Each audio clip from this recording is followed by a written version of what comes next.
Parang kailan lang. Nagsimula ako, halos walang maniwala sa akin kasi motor lang yung dala ko.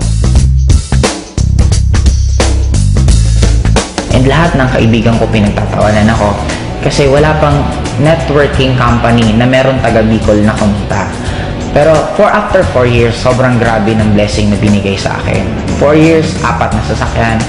First car ko is Honda Civic, second car ko is Montero Sport, third car ko is sobrang guwapo ng sasakyan kasi 2-door siya, naka-accord, na kung nanonood ka ng Fast and the Furious, halos magkamukha yung sasakyan na yun. Pang fourth car ko, normally halos ito yung nagiging ultimate goal eh. Fourth car ko is Hummer. Na ang kagandahan dito, may maliban lang kasi since ang taas ng gas consumption ng Hummer, binigyan pa ako ng Inglobal ng bonus na profit sharing na worth 600,000. 5, 7, 5, 350,000. Para daw pang gas ko sa Hummer ko. And ang pinaka naging blessing sa akin this year, kasi binigay pa sa akin ng AIM yung isa sa pinaka-pangarap ko, yung makakita mismo ako at makahawak ng snow.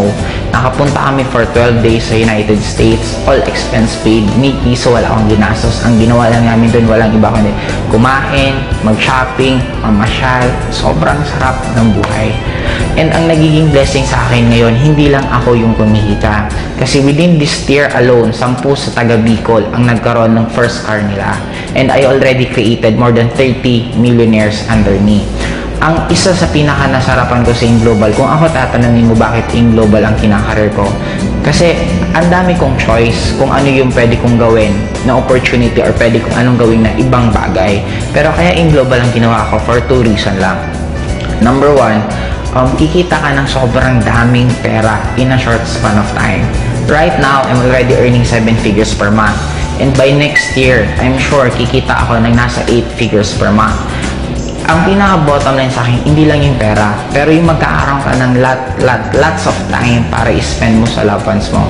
Kasi for me, yun naman talaga ang pinaka-essence ng buhay. Money, importante, pero ang pinaka-importante sa lahat is hindi ka mawala ng time para sa loved ones mo. Kaya kung ikaw yung tipong tao ngayon na namumroblema ka ng pamasahe mo, namumroblema ka ng tuition ng anak mo, namumroblema ka ng kuryente, namimiss mo yung mga pamilya mo kasi nasa malayo kang lugar na ginagawa mo yun para ka lang kumita, meron ngayon na isang AIM Global na kaya nang ibigay lahat ng pinapangarap mo.